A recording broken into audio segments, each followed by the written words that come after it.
Good morning, YouTube. What's going on? It's Mesa back at it with some Destiny 2. All right, folks, we got a lot of stuff to cover. In this video, we're going to talk about the latest Destiny 2 news and some things we should be expecting later on this week with regards to updates to Destiny 2. We're going to talk about changes to the endgame. We're going to talk about the dawning. We're going to talk about a fan that went to Bungie Studios and it made it to Reddit, and people are saying it's either BS. Oh, man, I did own that gunslinger there, didn't I? I don't know. We're going to talk about a bunch of stuff, and it will be in the title. So, you know what? As Philip DeFranco says, let's just jump into it. So, first off, this Thursday is going to be the first This Week at Bungie for 2018. I'm expecting this is going to be a big one. Deej had tweeted out, had my first of many meetings in 2018 with Christopher Barrett. Today to talk about how we'll follow up on these promises, and he retweeted something. We'll get to that in a second. That conversation will continue next week once my community partners are back in the saddle, and that will include all of you soon after. Onward. Now, this week at Bungie, they put up on Bungie.net. That's going to be on the 11th, this Thursday. Now, the tweet that Deej actually retweeted was one of Christopher Barrett's many tweets in like a long thread of things that he's working on to improve Destiny 2. But this particular tweet was about Eververse, and we know Eververse is a big contention within the community. And at the end of the video, I'll comment once again on the whole Eververse thing. I know a lot of people like to tweet me, hey, are you going to continue to ignore Eververse? And the problem is, no, I've commented numerous times on Guardian Radio for the hashtag made it to the end, folks. In a lot of my videos, I've said everything I've had to say about Eververse, but I'll say it again at the end of the video. But back to what I was originally saying. So Deej retweeted Christopher Barrett where he said, and finally, I know we say it a lot, but we hear your feedback on Eververse. We both want our players to feel respected and to deliver great content regularly to our community. Expect lots of discussion with the dev team and an update on our path forward after the new year. So more than likely, the fact that Deej picked that one particular tweet out of many from Christopher Barrett means we're probably going to get some information regarding changes to Eververse. But to me, there was more important things in that thread of tweets from Christopher Barrett. Things to earn an Iron Banner. Faction rallies. He also said, early next year, we are refactoring raid itemization across the game. The most difficult activities should be the most rewarding. Now, to me, that screams endgame. So hopefully they're going to address that this week. And when I mean endgame, I mean everything from Nightfalls to the raid lair, to even Crucible, to Trials. That's, in my opinion, and you, of course, chime in the comment section, the problem is not Eververse. In my opinion, the problem is there's just not enough stuff to earn within the actual game. I know everyone, and I'm going to talk about Eververse at the end, I want more stuff to chase. I need carrots, okay? And the carrots that I like to chase are cool weapons. You know, I miss the player experience of getting a really cool drop, whether it was from the raid, an exotic, or something, a god roll, something, and then going in and be like, oh man, I can't wait to go test this thing out. You know, I want to go use it in a Crucible. I want to go use it in PvE. I want to go try this thing in a raid. That's what I really miss. So hopefully they're going to introduce something new for all of us veterans who basically play this game more than anyone else and don't have anything else to grind for. And then one last tweet to mention. 2 days ago, Christopher Barrett tweeted out, working on a development update for everyone next week. Lots of good info to share. So hopefully this week we will finally get some answers to all the stuff that they've been listening to for the past couple weeks. Next up, let's talk about this Reddit thread, which I am not going through because it is a really long one, but it's titled, I visited Bungie with explicit purpose of giving the devs high fives. Here's what I learned. So I'm going to throw a number of images on screen, and I'm not going to read the entire thread because it is just a novel, and you really should read it. It's pretty insightful. But he stood outside with his sign. It says, I love Destiny 2, free high fives. And then he got to talking to some of the developers. One of them that he mentioned was Rob Adams. And I kind of think this is important to read because it kind of, I don't know, sheds a little bit of light of what's going on in the studio right now. Now, I know a few people on Twitter right away calling this is probably shenanigans or BS. Well, I don't know. The guy's got a bunch of pictures proving he was there. And I don't know. People are saying that you need an NDA to actually get into the studio. I don't know about that. I've been there numerous times, and yes, I've had to sign an NDA, but that's because I was there capturing content that had an NDA that I could not talk about, could not show, could not discuss. So I don't know how it works when just fans stop by Bungie Studios and actually get to go in and talk to people. So let me get back to the original quote that I wanted to read you guys. Sorry, I'm all over the place, guys. So when he was talking with Rob Adams, he goes, we eventually got to the topic of why I was there. Destiny 2's community backlash. Then he goes on to say Rob sounded deflated but adamantly determined by it.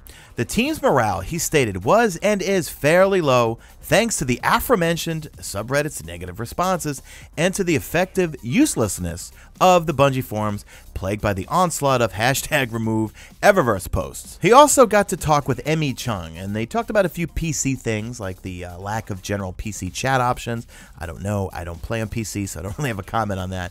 But one thing I liked at the end of his post, he goes, before posting your next angry letter, take a breath, exercise, do some chores, reflect and come back to the keyboard when you're ready to give feedback rather than flames. Try giving a high five instead of a smack. Now, the reason why I like that quote so much is because sometimes it boggles my mind the vitriol I see on Twitter, on Reddit, on the Bungie. Well, actually, I don't even go near the Bungie forums. Sometimes in my comment section, just how the anger and just the outrage folks have over this game. And part of it I do understand because all of the outrage and vitriol comes from passion. At the end of the day, hopefully, we all of us want this to be the best game that it can be. And with continued updates and changes, hey, hopefully it can be that game that we all want it to be. And I know I get ragged on so much for being Mr. Positive Pete, but listen, I've said this before. Rough childhood, rough upbringing.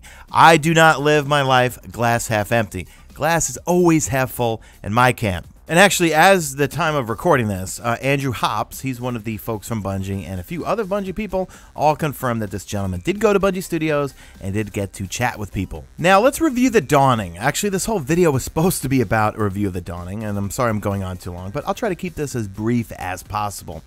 So, The Dawning. I enjoyed it. I really wish that Sparrow Racing had come back. I was for sure Sparrow Racing was coming back when I went to Bungie Studios to play Curse of Osiris, and we played that one strike, and part of the strike, well, it looks like a Sparrow Racing map. But instead of Sparrow Racing, we got Mayhem Clash. And I gotta be frank, I'm gonna be sad to see Mayhem Clash go. And yes, I am that annoying person that only plays as a Night Stalker, Way of the Trapper, Orpheus Rig, and shutting down supers the whole time. It's been a lot of fun for me. Now, initially when The Dawning dropped, we would have to create these gift schematics, right? So you would have to go out and, I don't know, kill a few Minotaurs, collect some planetary materials, maybe kill some Thrall. You know what I'm talking about. You would do these things, and you would go to Ikora, and you'd get a gift.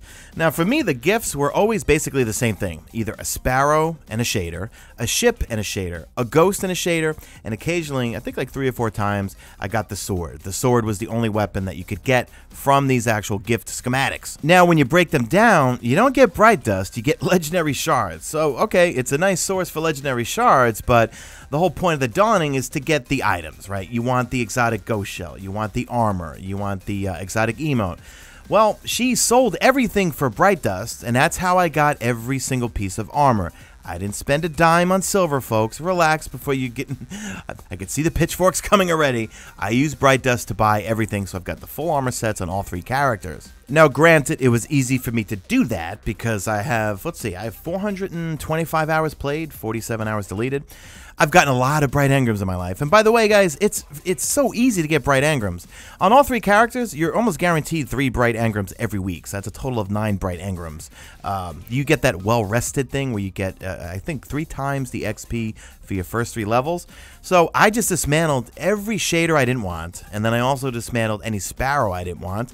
And some of the exotic sparrows and the exotic ships gives you just a ton, like 500-600 bright dust. So Tess Everest, she did rotate her stock that you could buy all the armor sets. So look, folks, it could have been worse, okay? It could have been only from the Dawning engrams, and she might have not sold anything. So at least Bungie did the right thing, and at one point throughout the 3 weeks of the Dawning, we were able to buy every piece of armor, and even that Winter Lotus Ghost Shell, which gives you increased loot from public events, and also generates gunsmith telemetry data on all elemental weapons. So I bought that too at Bright Dust. I was scrounging for it. I dismantled a whole bunch of things to get it, but the point being is I didn't spend a dime on silver to get everything that I wanted to get out of the Dawning. Having snowballs all over the strikes and on the destinations, I mean, they're fun. Actually quite effective when doing strikes, when taking out some ads or just laying into a big yellow bar. So that's going to do do it for the video, guys. And to repeat my thoughts on Eververse, which I've said numerous times on Guardian Radio and at the end of my videos where I do the old